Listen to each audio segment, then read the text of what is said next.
पत्नी सीमा और अपनी माँ के साथ रहता था।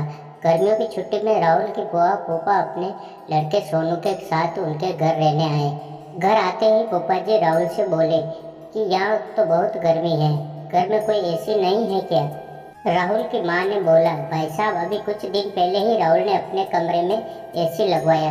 ये सुनते ही फूफा जी अपने बेटे से बोले कि सारा सामान राहुल के कमरे में ले गए। राहुल और उसकी पत्नी सीमा चुप रहे क्योंकि उन्होंने सोचा कि कुछ दिनों की तो बात है। इस तरह बुआ फूफा जी को राहुल के घर रहते 1 महीना हो गया। राहुल ने अपनी माँ से पूछा कि बुआ जी कब जाने वाले हैं? हम कब तक ऐसे ही हॉल में सोकर अपना गुजारा करेंगे? राहुल की माँ बोली, बेटा रिश्तेदार का मामला है, हम कुछ कह भी नहीं सकते। राहुल की पत्नी सीमा बोली, वे सब तो ठीक है, लेकिन उनका छोटा लड़का सोनू सारा दिन घर में उद्यम करता रहता है। कल तो उसने हमारा नया सोफा बुरी तरह फाड़ डाला। राहुल इस बात पर बहुत गुस्सा हुआ कि नया सोफा फाड़ दिया। वे अपनी पत्नी से बोला, तुम सोनू को ऐसा करने से रोकती क्यों नहीं?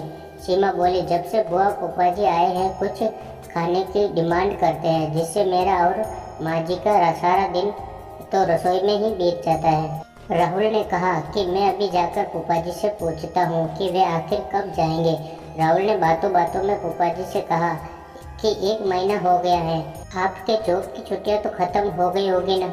फूफा जी बोले, राहुल मैंने तो जॉब कब की छोड़ दी, अब तो मैं बिजनेस करता हूँ और अब मैं इस शहर में भी कुछ बिजनेस खोलने की सोच रहा हूँ। पहले इस शहर को अच्छे से समझ लूँ, जिससे 2-3 महीने तो लग ही जाएंगे। ये सुनकर राहुल समझ गया कि फूफा जी अभी जाने वाले नहीं हैं। उसने ये बात अपनी पत्नी और माँ को बताई। सीमा बोली, जब जी सीधी अंगुली से नहीं निकलता तो अंगुली टेढ़ी करनी पड़ती है। इनके साथ भी कुछ ऐसा ही करना होगा, आप ये काम मुझ पर छोड़ दीजिए। उसी रात बुआ और फूफा जी छत पर थे, तभी उनका लड़का सोनू चिल्लाता हुआ उसके पास गया और बोला कि मैंने अभी एक चुड़ैल को देखा है। तभी एक चुड़ैल वहाँ आ गई और बुआ और फूफा जी को बोली कि तुम में से कौन पहले मेरा भोजन बनना चाहेगा। चुड़ैल को देखकर वे बहुत डर गए। उनके जाने के बाद सीमा ने अपना चुड़ैल का मुखौटा उतारा। बुआ के परिवार के जाने के बाद सबने चैन की सांस ली। सीमा की सास ने सीमा से कहा कि तू तो बड़ी अच्छी चुड़ैल बनती है। ये कहकर सब हंसने लगे। तो दोस्तों ये थी हमारी आज की कहानी। आपका क्या कहना इस कहानी के बारे में?